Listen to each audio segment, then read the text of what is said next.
Pushkin.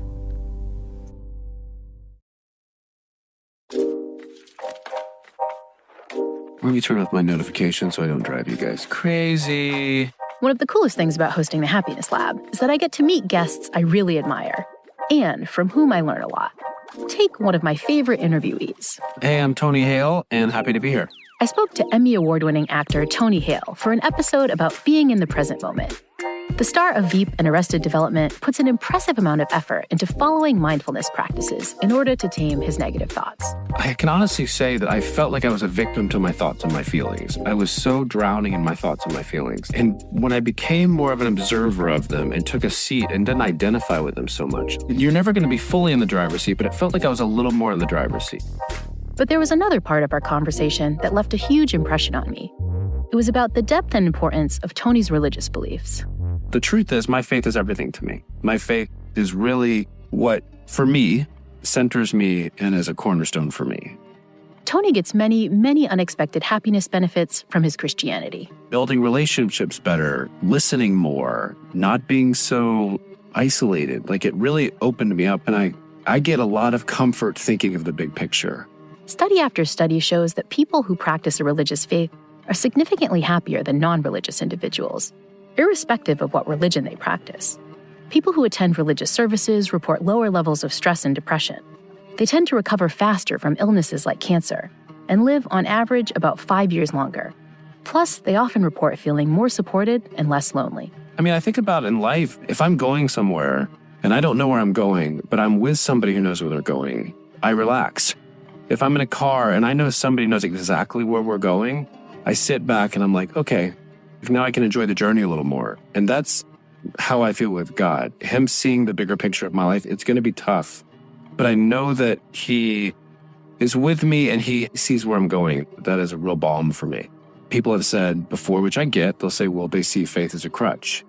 And the truth is, I'll take two. I'll take two crutches because life is hard. We live in a world where independence is really praised. But healthy dependence is okay. It's nothing wrong with being healthily dependent on something. And I'm very healthily dependent on God because that's a relationship that gives me a lot of comfort.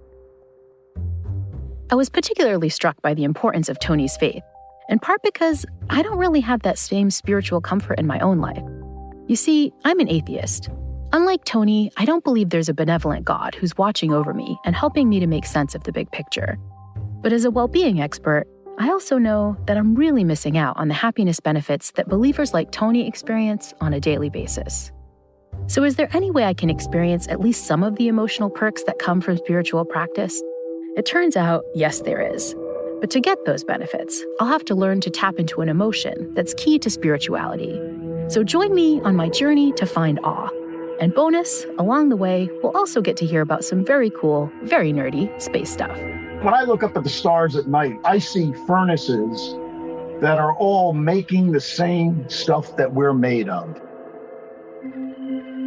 Our minds are constantly telling us what to do to be happy. But what if our minds are wrong? What if our minds are lying to us, leading us away from what will really make us happy? The good news is that understanding the science of the mind can point us all back in the right direction. You're listening to The Happiness Lab with Dr. Laurie Santos.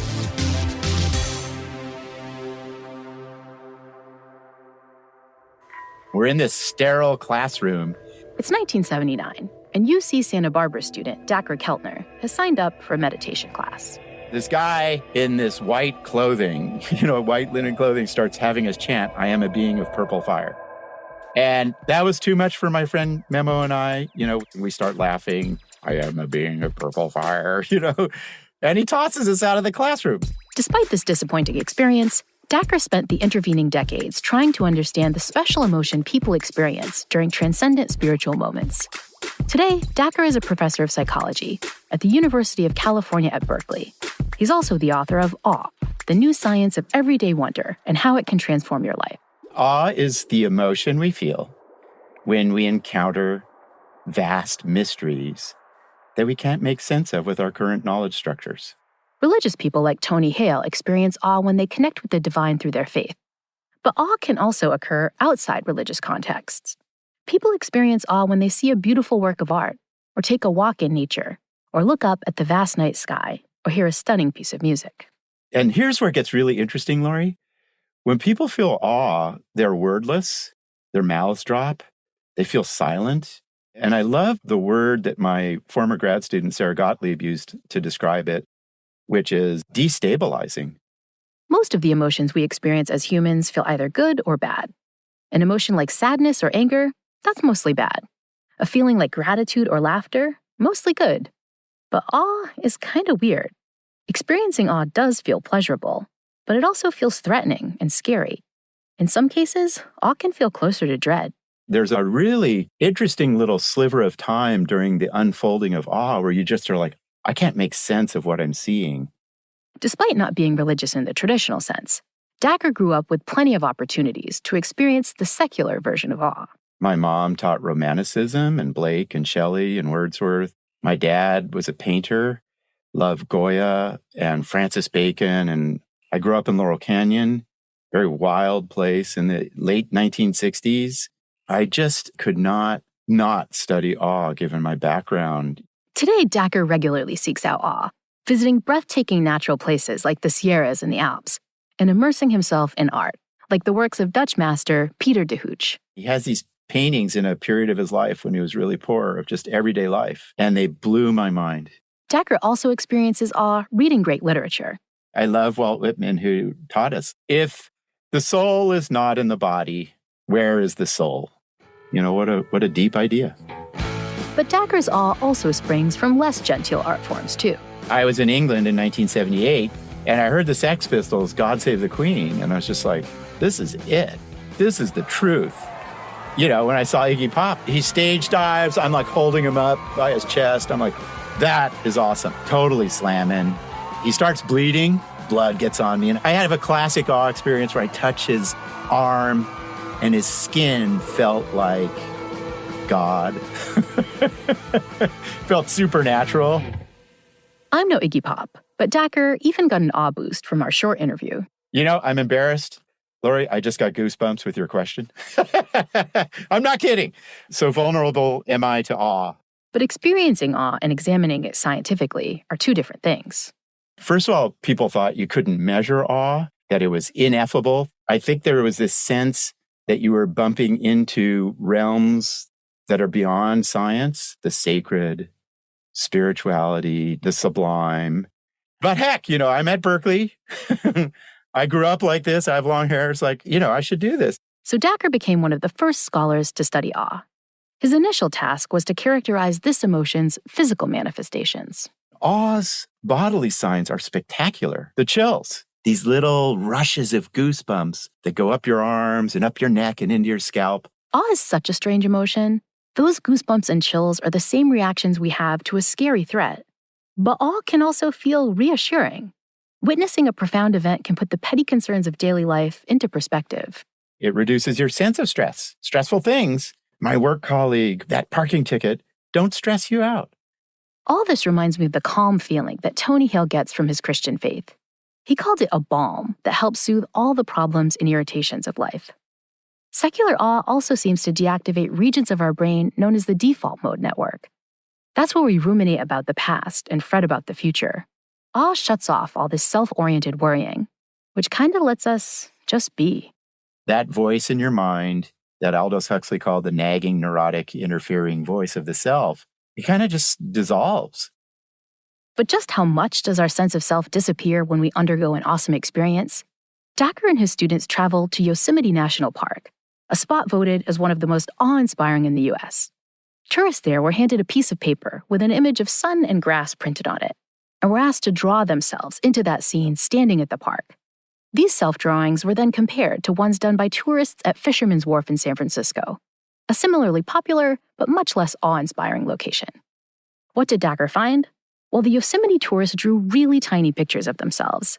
Their self-portraits were 33% smaller than those made at Fisherman's Wharf. Being in an awesome place makes us feel really tiny, like we're a cog in something much bigger. The self tends to dissolve, and importantly, and this is less well understood, what forms of consciousness does it open us up to? And one of the things that we've documented is the sense that you are actually intertwined with larger things. Another group of Yosemite tourists were asked to complete what's known as the Inclusion of Community in Self-Test. It shows a series of overlapping circles that vary in the amount they meet, from a complete 100% overlap to not overlapping at all. Visitors to Yosemite were asked, which of these pairs of circles best represents the connection you feel between yourself and your community? People with a greater sense of connection tend to choose the pairs of circles that overlap the most. And tourists looking at awe-inspiring vistas in Yosemite picked sets of circles with super high degrees of overlap. You're not looking at people, you're looking at a big slab of rock, and you're suddenly aware of I'm part of a community. I think we need more of that in our world today. I think people are really hungering for it, pressing for it. And here's an emotion you can get in a couple minutes that makes you open to that. So feeling awe will make me stress less, great. It'll help me stop beating myself up about the past and future, ideal. And it will help me feel more deeply connected to the people around me. Sounds perfect. But where exactly can I lay my hands on some more awe? The Happiness Lab will be right back.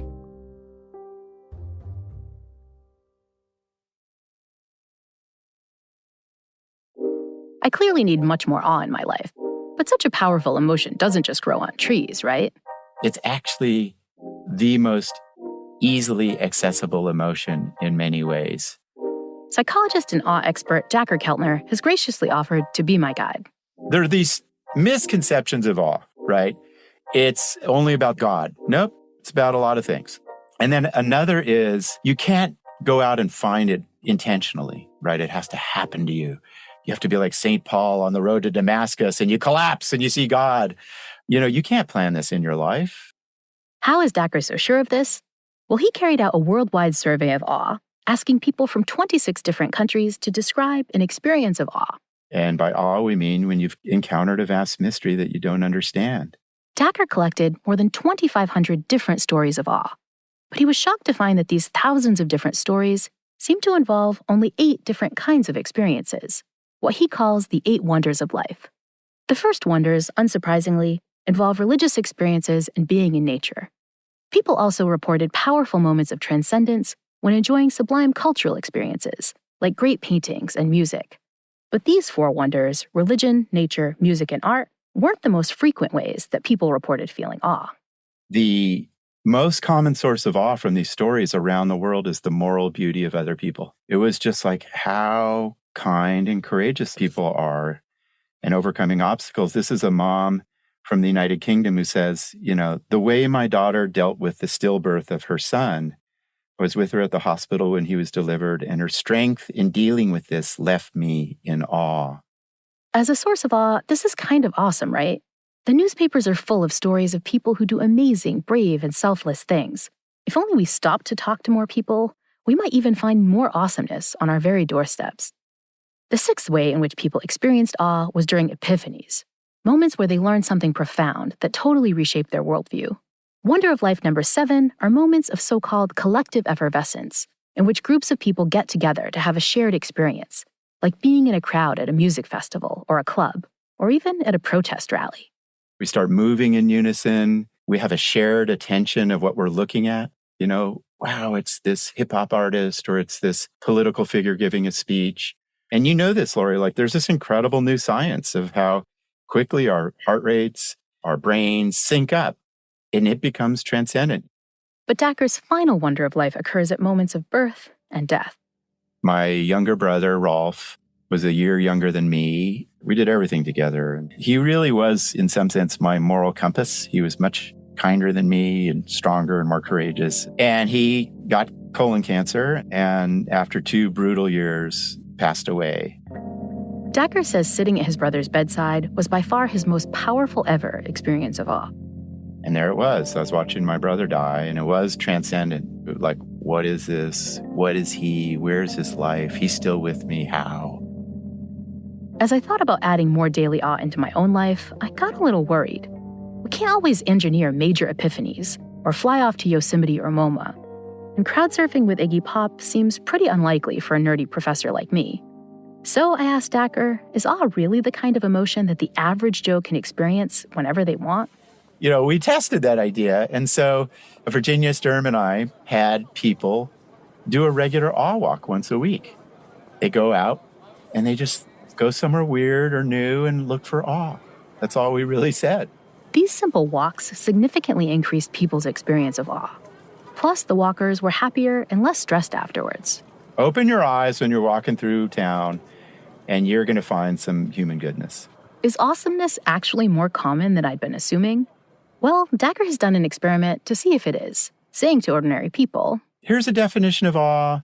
At the end of the day, did you experience something that was vast and mysterious that you would call awe? Tell us. People reported experiencing something vast and mysterious 2 to 3 times every week. We just have to open our eyes, and suddenly you're like, wow, the pen I have is remarkable, or think about where this tea came from. And then off we go. We feel awe. For an Iggy Pop fan like Dacher, seeing live music is clearly the fastest way to experience awe.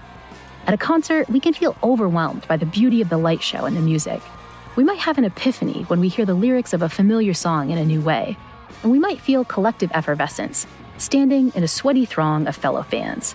For Dacher, live music is an awe no-brainer.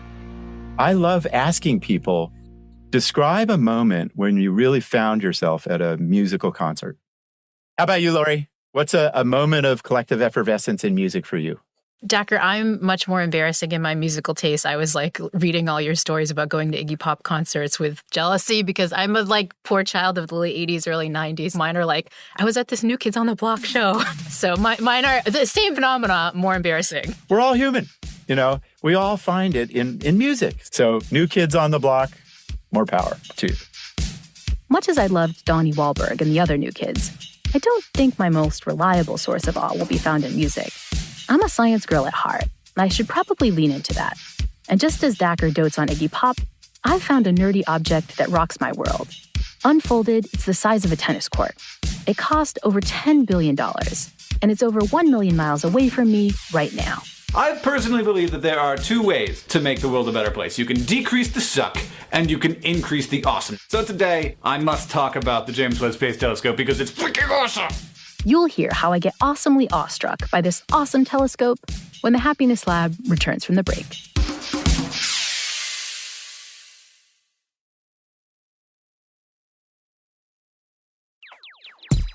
When I talk about the space program, people are always like, NASA's money could be better spent on services for humanity. I've long been a big fan of nerdy YouTube bloggers. And to them I say, I do not want to live in a world where we only focus on suck, but we also have to make good things happen. And my favorite of the nerdy YouTube bloggers is Hank Green. And that is why I love the James Webb Space Telescope. His enthusiasm for science is just infectious. A freaking awesome space telescope!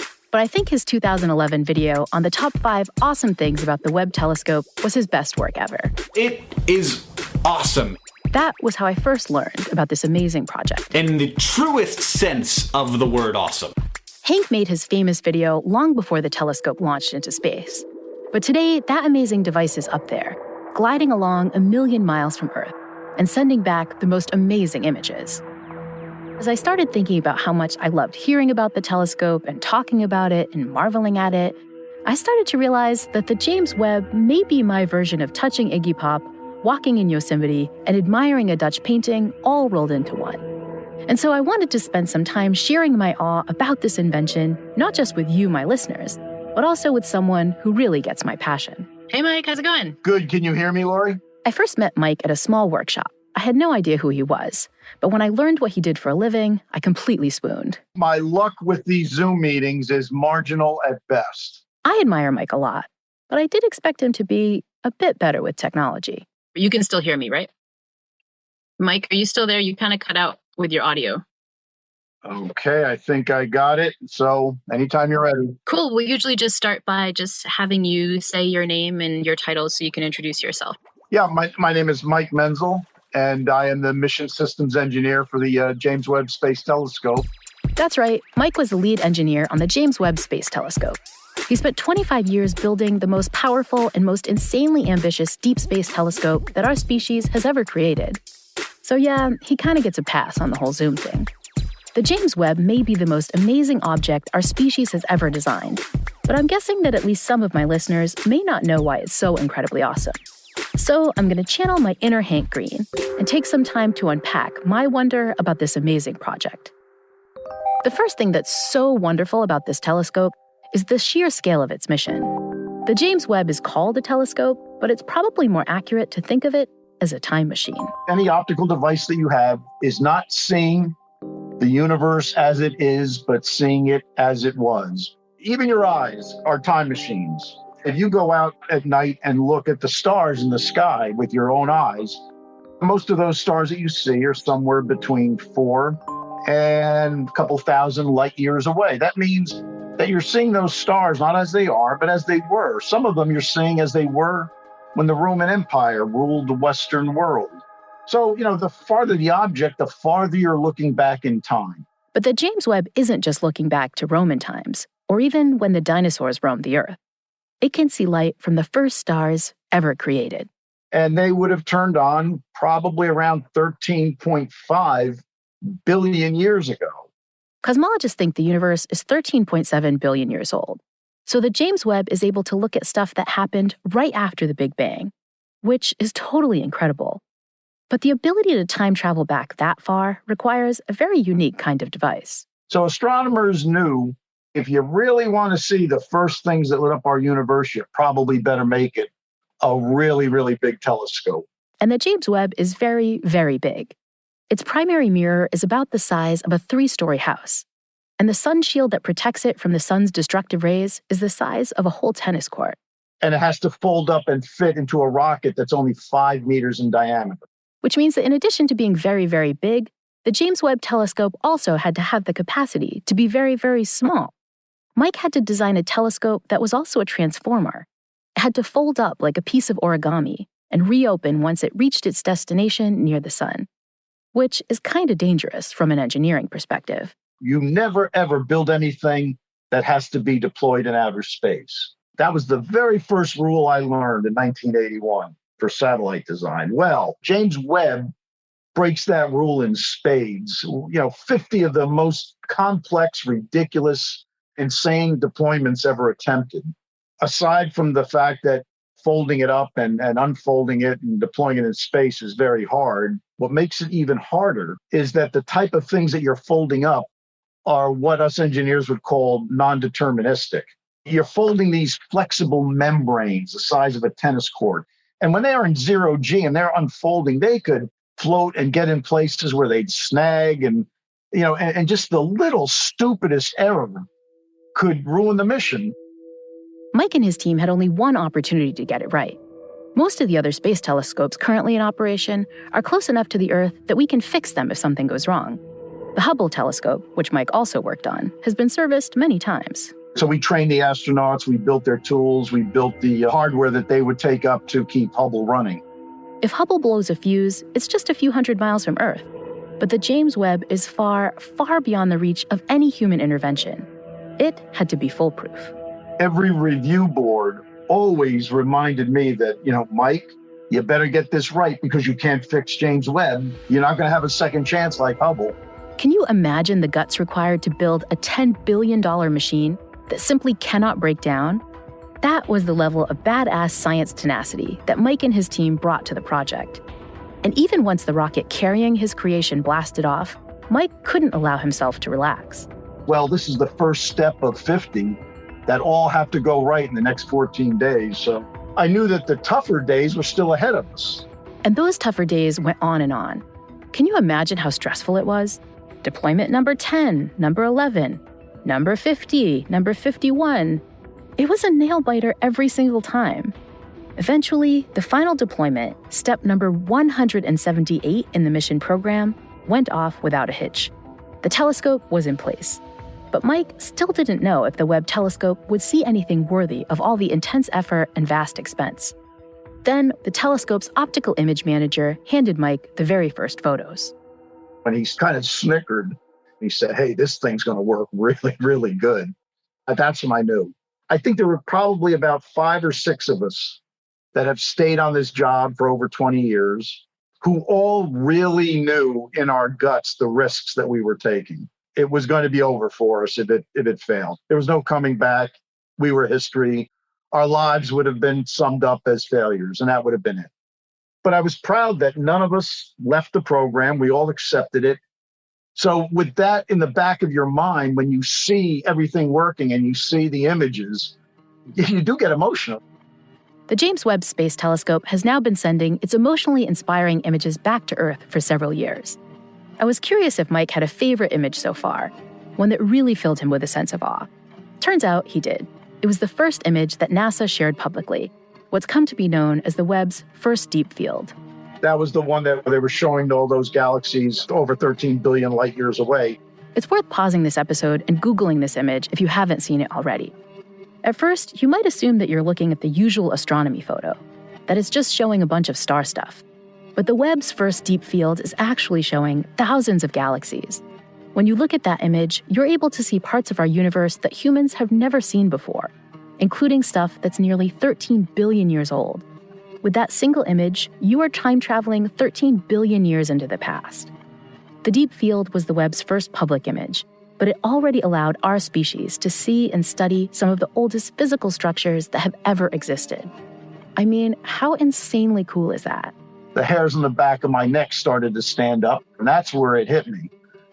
I think I said something like, whatever the hell's out there, we're going to see it. The story of the James Webb Space Telescope fills me with an incredible sense of awe. It ticks so many of Dacher Keltner's boxes for experiencing wonder.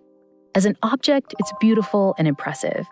Its images are already making me think differently about the universe and my small place in it. But what I didn't realize before talking to Mike is the awe I'd get from the human part of this invention, that source of wonder that Dacher said we often overlook. I'm also awed by Mike Menzel, and not just because of his recent achievements. Mike seems to have been awe-inspiring his entire life.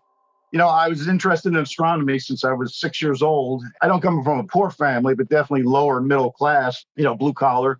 I was born in 59 and I grew up with NASA. I grew up watching them go to the moon. My father's father would babysit me and he read to me from a book called The Time, Life, Nature Library and the Universe. And it struck a chord. I loved hearing about it. I loved the pictures of other planets. I just fell in love with astronomy. I fell in love with the space program. When Mike turned 11, his parents bought him his first telescope.